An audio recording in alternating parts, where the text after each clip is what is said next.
From thecurseofoakisland.com.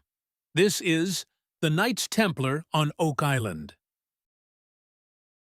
A small lead cross recovered on Oak Island in 2017, dated to between 900 and 1300 AD, was traced by a lead isotope analysis to medieval ore deposits in southern France. Its date and its origin place a worked European object on the island during the period of the Knights Templar, the most powerful military order of the medieval world. The cross is one of several finds that have drawn the island into the Templar question, and it is the place to begin. The Knights Templar, or the Poor Fellow Soldiers of Christ and of the Temple of Solomon, were a military religious order founded in Jerusalem around 1119 AD. A small group of knights led by Hugh de Payens, a nobleman from the French province of Champagne, pledged to protect Christian pilgrims on the dangerous roads between the port of Jaffa and Jerusalem. King Baldwin II granted them quarters in the Al-Aqsa Mosque on Temple Mount, the former site of Solomon's Temple, and it was from this location that they took their name. For the first decade, they numbered fewer than 20. Then, in 1129, Bernard of Clairvaux, the most influential churchman in Europe and an uncle to one of the original knights, secured papal recognition for the order at the Council of Troyes. Bernard wrote their rule and solved the theological problem that had troubled Christendom: whether a devout monk could also be a warrior. His answer, set out in Praise of the New Knighthood, was that holy killing was a duty rather than a sin. Donations of land, property, and wealth followed from across Europe. By 1139, Pope Innocent II had issued the bull Omni Datum Optimum, exempting the Templars from all taxes, freeing them from local authority, and placing them under the direct protection of the Holy See. Within 30 years of their founding, they had become bankers, shipbuilders, landlords, and the administrators of thousands of properties organized into 9 provinces stretching from Portugal to the Levant. They maintained a fleet capable of crossing the Mediterranean, and the records confirm they transported relics across long distances by sea, including, in 1254, holy relics shipped from the Crusader port of Acre to southern France aboard the vessel Montjoie. No organization in the medieval world, apart from the Catholic Church itself, operated on this scale. By the early 13th century, the order stood at the height of its power and its organizational reach. The same decades saw the great Gothic cathedrals rise across France, dozens under construction at once, much of it co-financed by the Temple, and built with the mathematics and masonry the Crusades had carried back from the East. The 1220s were the pinnacle of that building, and of the order's strength behind it. Ruad, the last island. For nearly 2 centuries the order had only grown, but in 1291 the tide turned. Their last stronghold in the Holy Land fell, and with it the last Crusader holdings on the Levantine mainland. The loss took away their purpose in the east and forced them to withdraw to Cyprus. Ruad, a small island fortress off the Syrian coast near Tortosa, became the closest foothold left with a view of the Holy Land, garrisoned around 1300 by roughly 120 Templars, awaiting a Mongol alliance that never came. Among that garrison was a Templar called Gérard de Villiers. When the Mamluks besieged Ruad in 1302, the Templars were starved out. A free passage was negotiated and then betrayed, and the men were massacred or enslaved as they emerged. De Villiers was not among them. The knight Ponsard de Gizy testified at the Paris trials in November 1309 that de Villiers had left a day earlier, taking his friends with him, before the siege closed. 5 years later, the same man would leave Paris with 50 horses on the eve of the arrests. Twice he was out of a fortress before the door shut, which points to a man with intelligence of his own and the standing to act on it. The end of the temple. On October 13, 1307, the next and final blow was dealt to the order when King Philip IV of France ordered the arrest of every Templar in the country. The leadership had warning. In testimony before the Papal Inquisition at Poitiers in June 1308, the knight Jean de Chalon, preceptor of Nemours, described what happened. On the eve of the arrests, Gérard de Villiers fled with 50 horses and put to sea with 18 galleys, while a second man, Hugues de Chalon, escaped carrying what the testimony calls the whole treasure of Hugues de Peyraud, the visitor general who controlled every Templar treasury across Europe. Interestingly, the testimony does not say whether the two men left together or separately. What is clear is that the two men were not strangers to one another. The historian Émile G. Léonard identified Hugues de Chalon, preceptor of Épailly, as probably identical with Hugh de Villiers, who held that office from 1293. If correct, both men who carried the treasure out of Paris were de Villiers. The Inquisition testimony describes Hugues de Chalon de Villiers as the nephew of Peyraud, the visitor, which makes Hugues de Peyraud family as well. Peyraud was the son of the Templar Master of England and Aquitaine from 1266 to 1271, a jurisdiction reaching across Scotland and Ireland, and Peyraud testified under interrogation that he had been received into the order by his own father at the age of 18. Knowledge of the Templar network across the British Isles passed from father to son. What the records describe is a single operation run by one family across 3 generations. Peyraud controlling the treasury from within, his nephew Hugh carrying the money, and Gérard de Villiers running the military escort. The office of Master of France tells the same story, held by Hugues de Peyraud from 1291 to 1294, and by Gérard de Villiers from 1299 to 1307, uncle and nephew in the same seat within a single decade. A further record sharpens the motive. A register of Philip IV from July 1308 states it plainly. Frater Hugo de Cabilone, nepos visitatoris, et frater Girardus de Monteclaro, milites ordinis seu secte templi, una cum quibus dam suis, complicibus secte, conceperant occidere regem.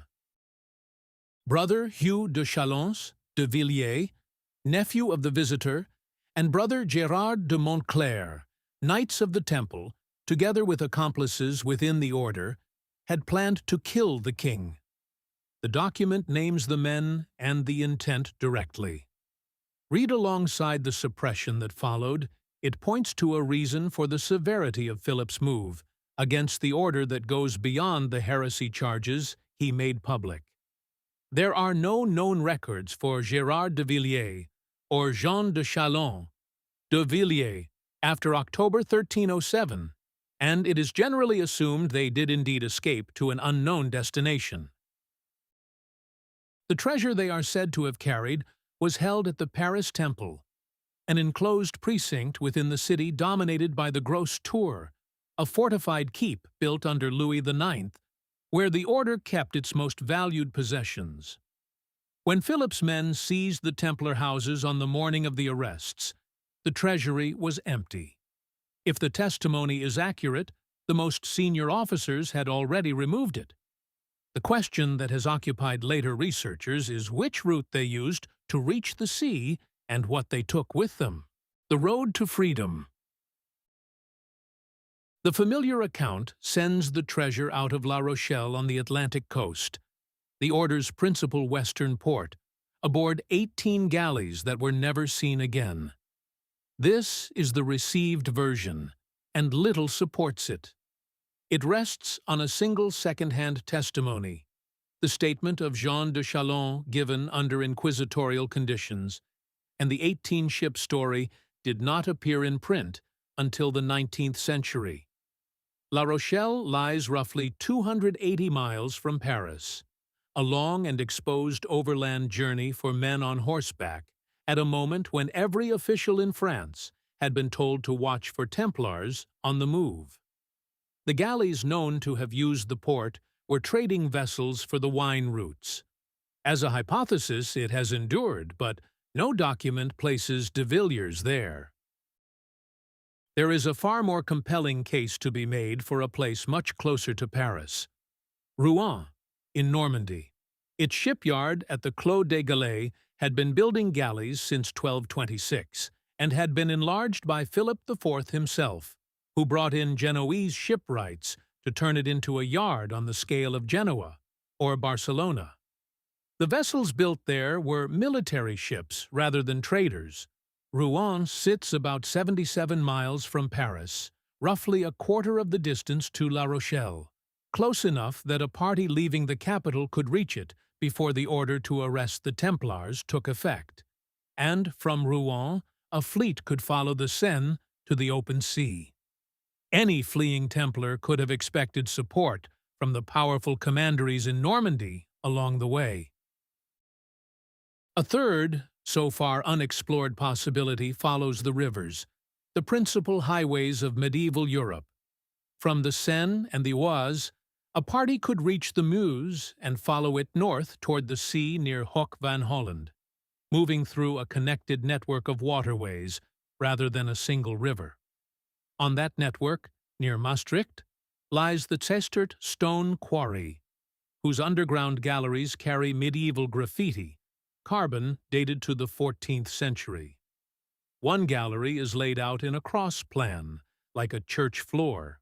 A large St. George composition there includes a small figure riding behind the saint and holding a cup, a detail that belongs not to the Western dragon legend, where the rescued princess stands on the ground, but to the Eastern type, in which St. George carries home a rescued Christian cupbearer, a motif essentially absent from medieval Western art.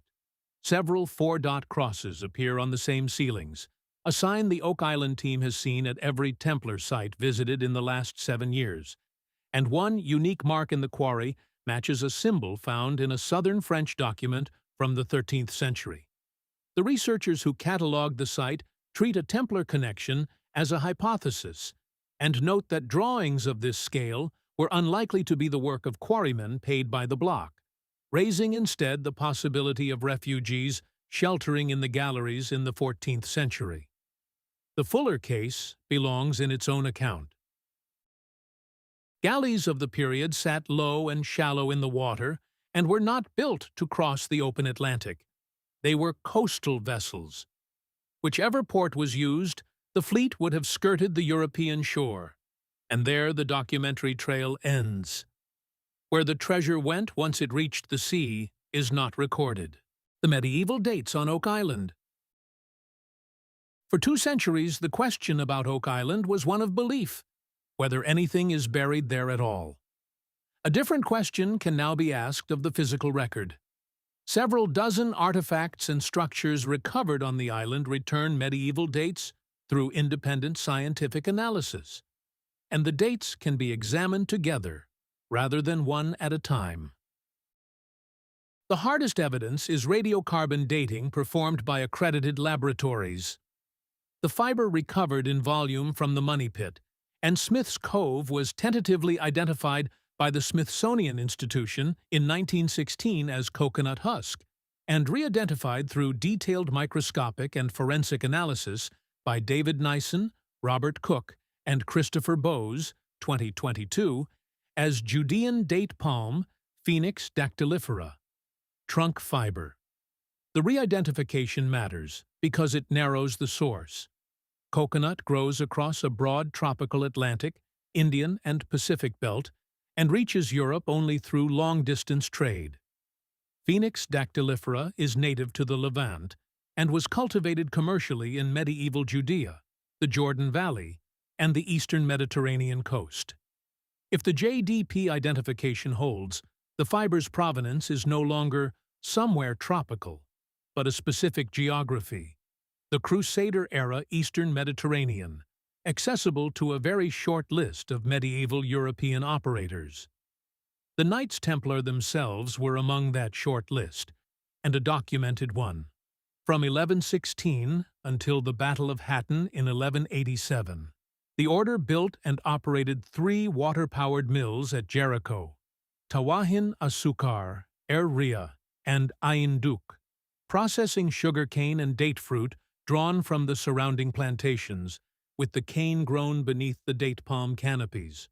Archaeological residue analysis of the mill ceramics has detected date palm kernel oil, confirming both crops were processed at the same facilities. The Judean cultivar of Phoenix dactylifera grew only in the Jericho corridor and the Dead Sea margins, was extirpated by approximately 1350, and was extinct by approximately 1442. The 1185 to 1330 radiocarbon window, the Oak Island fiber returns, is the only century in which a European maritime operator could have acquired the material at scale, and the Templars are the documented industrial operators of the only landscape that produced it.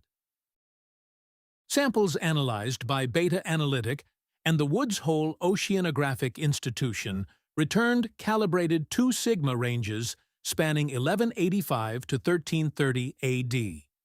The material had been retted and prepared for use as cordage and packing, and was recovered in quantities measured in tons across the recorded search of both locations. Neither species grows in Nova Scotia, and neither can reach the island unaided. Its presence in this volume calls for an explanation involving long-distance maritime transport.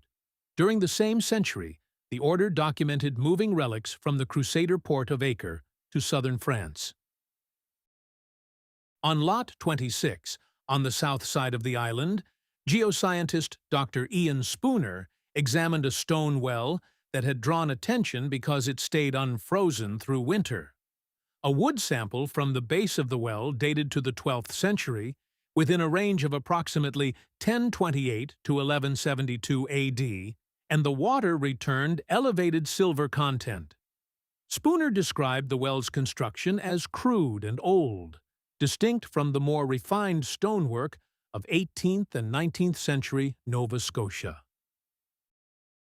Parts of the Smith's Cove timber structures uncovered by Dan Blankenship in 1969 and 1970 carried a remarkable carbon-14 signature, an oak peg dated to about 860 AD, with a range of 720 to 1000, and a beam dated to about 1135 AD, with a range of 1025 to 1245.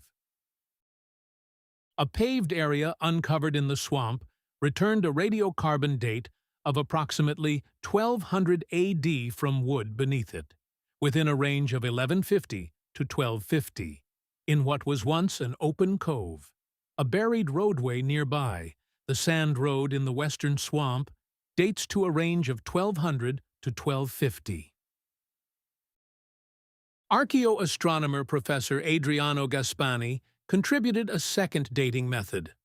5 large boulders arranged in the shape of a cross, spanning some 720 feet across the island's interior, were first identified by Fred Nolan after decades of surveying.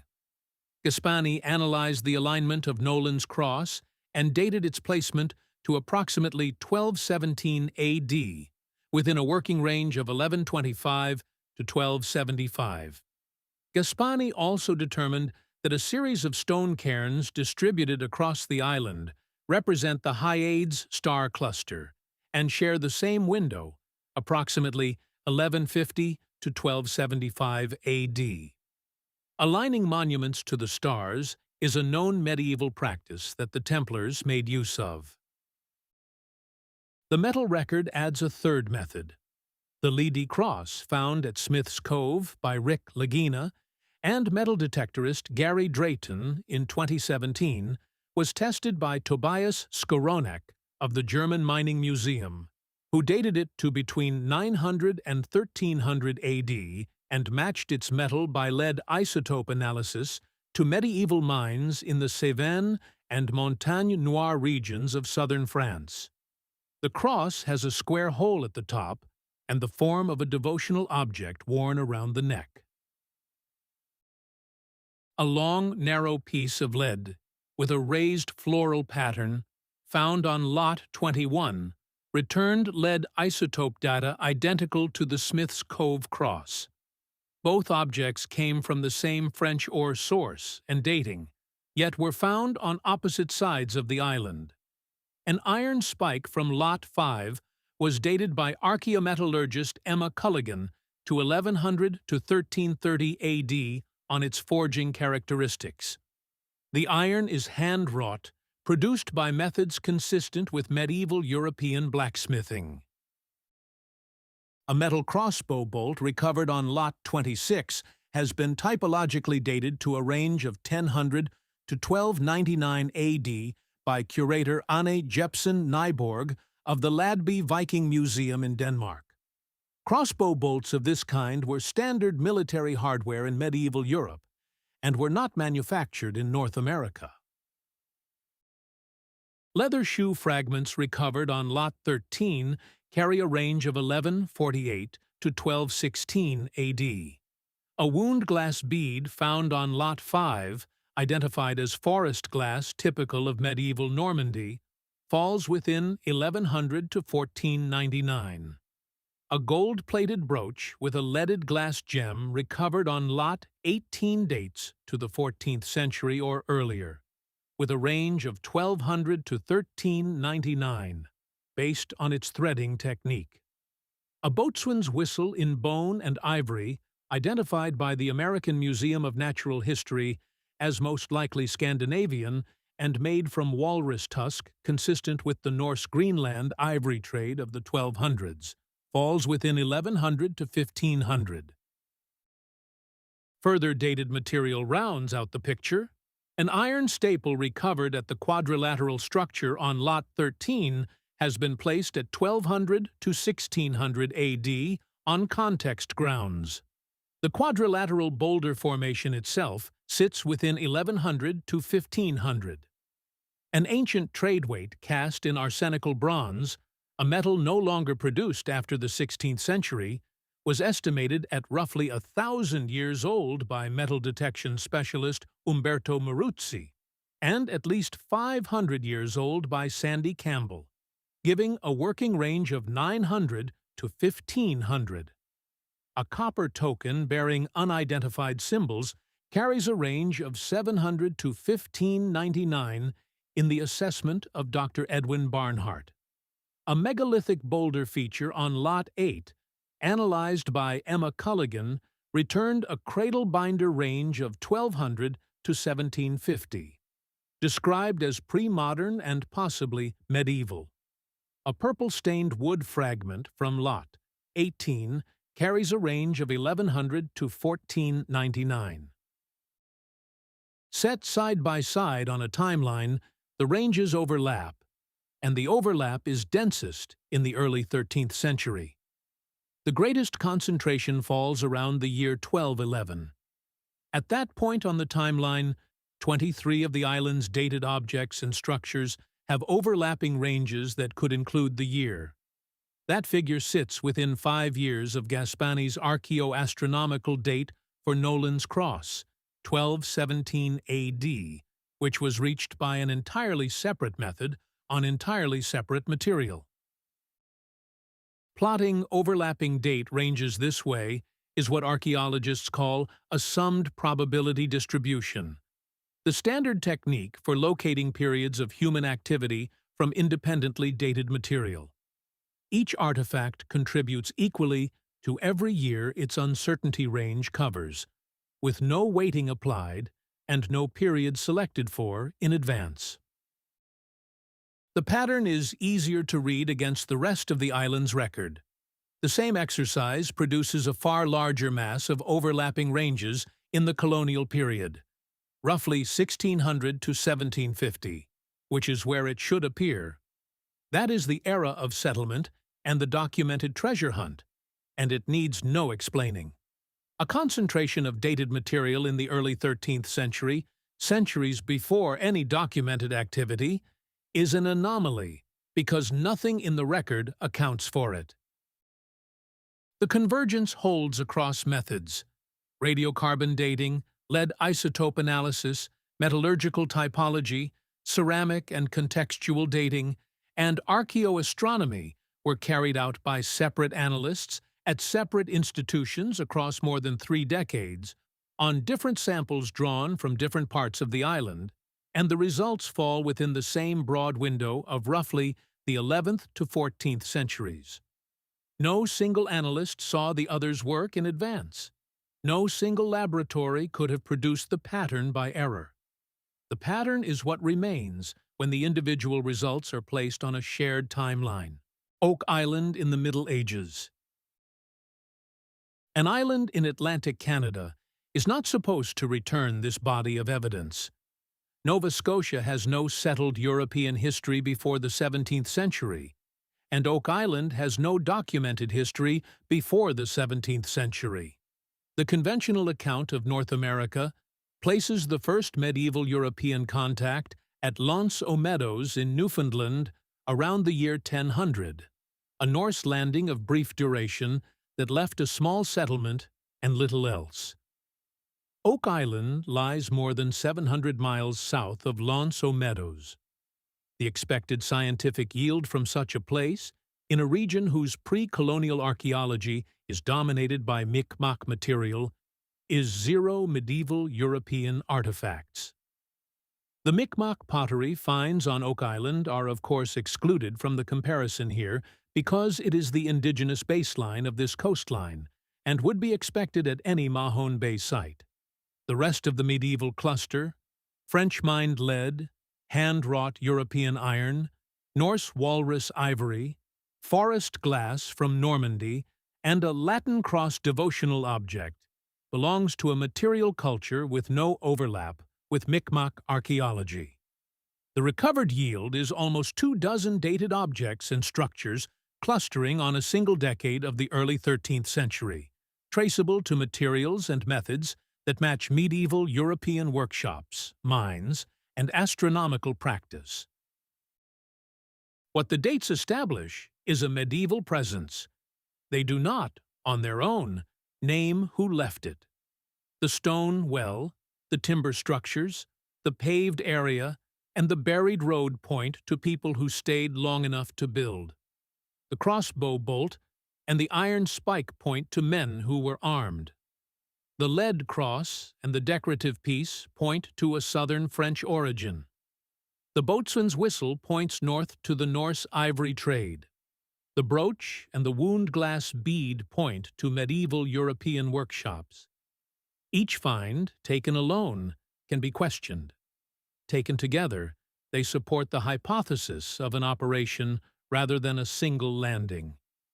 The Knights Templar were active from 1119 to 1312 AD, and the order's span overlaps the window almost exactly. That overlap is documented. The direct connection is not, and the case rests on physical evidence that can be retested at any accredited laboratory rather than on inference from unverifiable sources. There is every indication that medieval Europeans reached Oak Island in the 13th century. Further research must establish who they were and if the Templar hypothesis holds. Oak Island dates: 100 years before the downfall. The window the dates point to is not the one the popular Oak Island Templar story occupies. The familiar narrative is the 1307 collapse, Philip's arrests, the empty treasury at the Paris Temple, the 18 galleys that left at dawn. Oak Island's densest cluster of medieval dates falls on the year 1211, almost 100 years before Philip's officers found that treasury empty. The order was then at full strength, its officers still living in their commanderies in Paris and Provence, its ships still flying its own banner, its books in order. If a Templar story is at work on the island, it is not the story of fugitives hiding what they could carry. It would be the story of an organization acting from a strong position, with shipyards, treasury, fleet, and command intact, moving something deliberately across an ocean for purposes of its own. That is a different story, and a harder one. On the evidence, it is the more interesting one. The number of entities in medieval Europe capable of staging such a movement was very small. A transatlantic operation in the early 13th century would have required deep-water ships rather than Mediterranean galleys, navigators capable of finding the way back, crews bound by enough discipline to keep silent for the rest of their lives, capital sufficient to absorb a multi-year expedition without showing in the accounts, and a motive strong enough to justify the cost. The Italian maritime republics had the money and the ships, but their interests faced east toward Constantinople and Alexandria, not west. The English and French crowns had limited navies and no reason for secrecy. The Norse, who had reached Newfoundland 2 centuries earlier, were by then a declining community in Greenland with no documented capacity for a sustained program. The military orders, the Templars first among them and the Hospitallers behind, combined all 5 requirements in one institution: their own fleet, their own treasury, sworn brothers under religious vows, astronomical knowledge brought back from the Levant, and the kind of long-running internal project that need not appear in any chancery record. That short list of candidates is not proof of who built on Oak Island. It is the size of the pool from which the answer has to come, if the hypothesis holds. One piece of evidence possibly has the power to swing the scales towards more definite answers. If Neeson, Cook, and Bosey are right, and the Money Pit and Smith's Cove fiber is indeed Judean date palm trunk fiber, the medieval dating cluster includes actual cargo from the area of the Holy Land, recovered in quantities measured in tons, dated to the Crusader century. That was The Knights Templar on Oak Island, written by Corjan Mol. You can read the full article, with its sources, at thecurseofoakisland.com. Thank you for listening.